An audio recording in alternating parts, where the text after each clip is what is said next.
আসসালামু আলাইকুম। এখন দেখবেন সংবাদ শিরোনাম। অন্তঃসত্ত্বা ও গর্ভের শিশুর জীবন রক্ষাকারী ইনজেকশন নিয়ে মরণ খেলা। আমদানি বন্ধ থাকলেও বিক্রি হচ্ছে নকল রোফাইলাক। যমুনার অনুসন্ধানে নাটের গুরু শনাক্ত। তেলের জন্য ফিলিং স্টেশনে রাতভর গ্রাহকদের লম্বা লাইন। ফার্নেলস অয়েল আমদানিতে দেরি হলে বিঘ্নিত হতে পারে বিদ্যুৎ উৎপাদন। প্রিপেড মিটারের মাসিক ভাড়া তুলে দেওয়ার ঘোষণায় খুশি সাধারণ গ্রাহকরা। ডিমান্ড চার্জ সহ অতিরিক্ত ব্যয় কমিয়ে আনার পরামর্শ বিশ্লেষকদের। সংবিধান সংস্কার পরিষদ ইস্যুতে আলোচনার জন্য মঙ্গলবার সময় নির্ধারণ করলেন স্পিকার। অধিবেশনের শেষ 2 ঘণ্টার সময় বরাদ্দ। দেশে হঠাৎই হামের প্রাদুর্ভাব, টিকাদানে শিথিলতা আর স্বাস্থ্য সহকারীদের আন্দোলনকে দুষছেন সংশ্লিষ্টরা। রোগীর চাপ সামলাতে হিমশিম অবস্থা। ইসরায়েলের শিল্প এলাকায় ইরানি হামলা, রাসায়নিক ছড়িয়ে পড়ার আশঙ্কা। পেট্রোকেমিক্যাল প্ল্যান্টে চালানো অভিযানে বিদ্যুৎ বিচ্ছিন্ন তেহরান। এতক্ষণ শুনছিলেন সংবাদ শিরোনাম, এখন দেখবেন বিস্তারিত। আমদানি বন্ধ, তারপরও বিক্রি হচ্ছে ফার্মেসিতে। আদতে আসল নামে সয়লাভ, নকল ইনজেকশন। আরও ভয়াবহ তথ্য, হিউম্যান এন্টি-ডি ইমিউনোগ্লোবিন ইনজেকশনটি ব্যবহৃত হয় অন্তঃসত্ত্বা নারী ও গর্ভের শিশুর জন্য। মানুষের প্রাণ নিয়ে ভয়ঙ্কর এই খেলায় মেতেছেন আমদানিকারক প্রতিষ্ঠানেরই এক কর্মকর্তা। নকল ইনজেকশন বিভিন্ন হাসপাতালে সরবরাহ করা হলেও মাথা ব্যথা নেই কারো। রাজধানীর শাহবাগের মেডিকোস ফার্মেসি ক্রেতা সেজে দেখা যাক হিউম্যান অ্যান্টি-ডি ইনজেকশন কেনা যায় কিনা। এবার যমুনার ক্যামেরা দেখে অপ্রস্তুত হয়ে গেলেন দোকানি। ভাই একটু রাখেন না, আমি এক কথা বলতেছি না। দ্রুত কেড়ে নিয়ে লুকিয়ে ফেললেন প্যাকেটটি, চেষ্টা করলেন পালিয়ে যাওয়ার। আমি নষ্ট তো আপনি তো আমি নষ্ট হবে তো। আচ্ছা না, আমি একটু কথা বলতে দেন। যদি এটা জিনিস আসল হয় তাহলে আপনি লুকানোর কি আছে? এক মিনিট জিনিস আসল হলে লুকানোর কি আছে? বের করেন, একটা বের করেন। আপনি সমিতি অফিসে আসেন। সমিতির অফিসে না তো, আপনি এটা বের করেন। কোথা আপনি সমিতির অফিসে আসেন, আমি কথা শুনি না।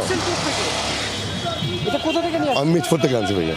কলেজ গেটের বুশরা ফার্মেসিতে প্রেসক্রিপশন দেখিয়ে জানতে চাই হিউম্যান অ্যান্টি-ডি ইনজেকশন আছে কিনা।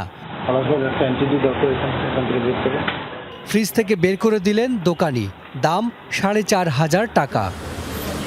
ইনজেকশনটি সুইজারল্যান্ডের তৈরি, কোম্পানি নাম রোফাইলাক 300।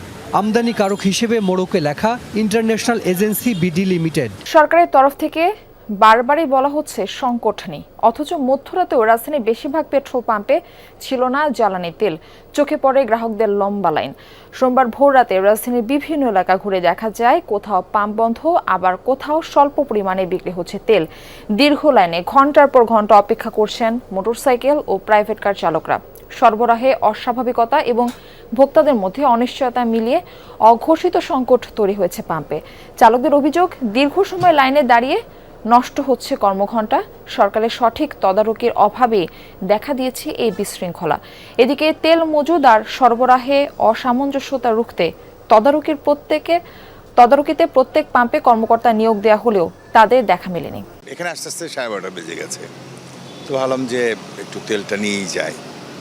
সো এখানে আসা, তো এখন তো অনেক বাজে, প্রায় 2 ঘন্টা হয়ে যাচ্ছে। মিনিমাম আপনার 50টার মতো পাম্প পাইছি, তার ভিতর থেকে আমি 2টা পাম্পে শুধু তেল পাইছি। মানে তেল দিচ্ছে, তা অনেক সিরিয়াল, তবুও আমি কোথাও থেকে তেল নিতে পারি নাই। 10টার সময় বের হয়ে লাইনে দাঁড়াইছি, এখন বাজে 4টা বাজার 10 মিনিট আগে। বলেন এই 6 ঘন্টা বসে তেল নিলাম। জ্বালানি তেল সংকটের ধাক্কা লাগতে পারে বিদ্যুৎ উৎপাদনে। শুধু ফার্নেস অয়েল আমদানিতে দেরি হলে এবার গ্রীষ্মে লোডশেডিং হতে পারে 3000 মেগাওয়াট পর্যন্ত। এমন আশঙ্কা বেসরকারি বিদ্যুৎ কেন্দ্র মালিকদের সংগঠন বিপার সভাপতি জানালেন, ফার্নেস অয়েলের চলমান মজুদ দিয়ে এপ্রিলের 2য় সপ্তাহ পর্যন্ত ব্যাকআপ দেয়া যাবে। এরপর চাহিদা সামাল দেওয়ার কোনো প্রস্তুতি এখনও নেই। প্রিপেড মিটারের মাসিক চার্জ নিয়ে সমাধান বের করতে চায় সরকার। এরই মধ্যে ভাড়া তুলে দেওয়ার সিদ্ধান্তকে স্বাগত জানিয়েছেন গ্রাহকরা। তবে বিশ্লেষকরা বলছেন, শুধু মিটার ভাড়া নয়, গ্রাহকের উপর থেকে ডিমান্ড চার্জ বা অতিরিক্ত ব্যয়ের চাপ কমানো উচিত। বিদ্যুতের অপচয় রোধ আর চুরি ঠেকাতে গোটা বিশ্বে প্রিপেড মিটারের চল শুরু হয়। বলা হয়েছিল, গ্রাহক যতটুকু বিদ্যুৎ ব্যবহার করবে, বিল দিবে ততটুকুই। কিন্তু বাস্তবতা ভিন্ন। ঢাকা সিটিতে একজন গ্রাহক যদি 1000 টাকা টপ আপ করেন তবে তিনি বিদ্যুৎ পান 700 থেকে 800 টাকার। ডিমান্ড চার্জ আর ভ্যাট ছাড়াও তাকে গুনতে হয় 40 টাকার মিটার ভাড়া।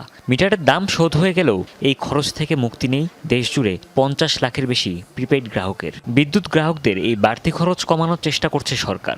এরই মধ্যে প্রিপেইডের মাসিক চার্জ নিয়ে সমাধান বের করার কথা জানিয়েছেন বিদ্যুৎ ও জ্বালানি বিষয়ক মন্ত্রী। শুধু মিটার ভাড়া তুলে দিলেই সাধারণ ঘরবাড়ি বা ছোট দোকানপাটে যেখানে সিঙ্গেল ফেজ মিটার ব্যবহার করা হয় সেখানে সাশ্রয় হবে 480 টাকা। আর শিল্প কারখানা বা বড় প্রতিষ্ঠানে 3 ফেজ মিটারে বাঁচবে 3000 টাকা পর্যন্ত। সংবিধান সংস্কার পরিষদের অধিবেশন ডাকা নিয়ে বিরোধী দলের নোটিশের উপর 31 মার্চ 2 ঘণ্টা আলোচনার সূচি ঠিক করেছে জাতীয় সংসদ। রোববার অধিবেশনের শুরুতে গণভোট ও জুলাই সনদ বাস্তবায়নে আলোচনার জন্য সংসদে নোটিশ দেন বিরোধী দলীয় নেতা ডাক্তার শফিকুর রহমান। তবে এই নোটিশের উপর কখন আলোচনা হবে তা নিয়ে সরকারি ও বিরোধী দলের মধ্যে তুমুল বিতর্ক হয়। দুপুর 3টায় জাতীয় সংসদের প্রথম অধিবেশনের মুলতবি সভা শুরু হয়। স্পিকার হাফিজউদ্দিন আহমদের স্ত্রীর মৃত্যুর কারণে এদিন প্রথমবারের মতো সংসদ পরিচালনা করেন ডেপুটি স্পিকার কায়সার কামাল। শুরুতেই প্রশ্নোত্তর পর্বে সংসদীয় এলাকার সমস্যা ও সরকারের উন্নয়ন পরিকল্পনা জানতে চান সংসদ সদস্যরা। বাংলাদেশের সর্ববৃহৎ জলপ্রপাত মাধবকুণ্ড সূচি অনুযায়ী 71 বিধিতে এরপর আলোচনা শুরু হওয়ার কথা থাকলেও বিরোধী দলীয় নেতা ডাক্তার শফিকুর রহমান জুলাই সনদ ও গণভোট বাস্তবায়ন নিয়ে আলোচনার জন্য স্পিকারের কাছে দেওয়া নোটিশ নিয়ে কথা বলার সুযোগ চান। জানিয়ে আপত্তি তোলেন সরকারদলীয় চিফ হুইপ। সংবিধান সংস্কার পরিষদের অধিবেশন আহ্বান প্রসঙ্গে এই বিষয়টি আলোচনার জন্য উত্থাপিত হলো, আপনি আলোচনার জন্য মঞ্জুর করবেন। পরে স্পিকার বিধি অনুযায়ী দিনের শেষ ভাগে এ নিয়ে আইনমন্ত্রী ও স্বরাষ্ট্রমন্ত্রীকে বক্তব্য দেওয়ার সুযোগ দেন। বিরোধী দলীয় নেতার নোটিশকে অবৈধ বলে আখ্যায়িত করেন তারা। মুলতবি প্রস্তাবের বিষয় লেখছে সাম্প্রতিক ও জরুরি জনগুরুত্বপূর্ণ একটি সুনির্দিষ্ট বিষয় সম্পর্কে আলোচনা করার জন্য এই সংসদের কাজ এখন মুলতবি করা হোক। নোটিশ তো দিতে পারবেন আপনি জরুরি গুরুত্বপূর্ণ বিষয়ে, জরুরি জনগুরুত্বপূর্ণ বিষয়ে নোটিশ দিতে গেলে তো আপনাকে অন্য বিষয়ে যেতে হবে, আর বিধি 68-এ যেতে হবে। নোটিশটাই তো বৈধ হয় নাই, আপনি বৈধভাবে আগে নোটিশ দিতে বলেন।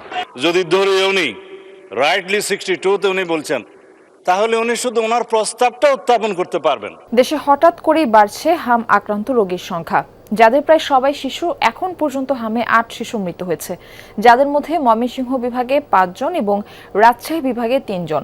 পরিস্থিতি সামাল দিতে মেডিকেল টিম গঠন করা হয়েছে, প্রস্তুতি চলছে আইসোলেশন ওয়ার্ড চালুরও। দেখা দিয়েছে দেশব্যাপী সংক্রমণ বৃদ্ধির আশঙ্কা।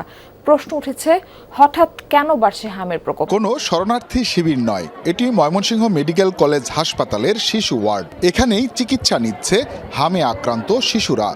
আমি কিশোরগঞ্জ কুটিয়া দিক থেকে আসছি। আমার মেয়ের ঠান্ডা, তারপরে এই যে সারা শরীর প্যারায় ভরে গেছে, চিকিৎসা চলতেছে, স্বাভাবিক হবে। পুরো থাকার পরে ছুটিতে দিচ্ছিল, তো বাড়িতে গেছি, বাড়িতে 1 সপ্তাহ পরে আবার আসছি। ডাক্তার বলছে মানে ফুসফুসের ইনফেকশন হয়েছে। ইসরায়েলের দক্ষিণাঞ্চলীয় শিল্প এলাকায় ব্যাপক হামলা চালিয়েছে ইরান। বীরশেবায় রাসায়নিক কারখানা লক্ষ্য করে ছুড়েছে মিসাইল। বিস্ফোরণের পর ছড়ায় আগুন, কালো ধোঁয়ায় ছেয়ে যায় বিশাল এলাকা। রাসায়নিক লিকেজের শঙ্কায় আশপাশের বাসিন্দাদের ঘরে থাকার নির্দেশনা দিয়েছে কর্তৃপক্ষ। হামলা হয়েছে ইসরায়েলের আরও কয়েকটি এলাকায়। মধ্যপ্রাচ্যের অন্যান্য দেশেও মিসাইল ছুড়েছে ইরান। অবশ্য সেসব ভূপাতিতের দাবি করেছে বাহরাইন, জর্ডান, কাতার, সৌদি আরব ও সংযুক্ত আরব আমিরাত। কুয়েতের একটি প্ল্যান্টে হামলায় এক ভারতীয় শ্রমিক নিহত হয়েছেন।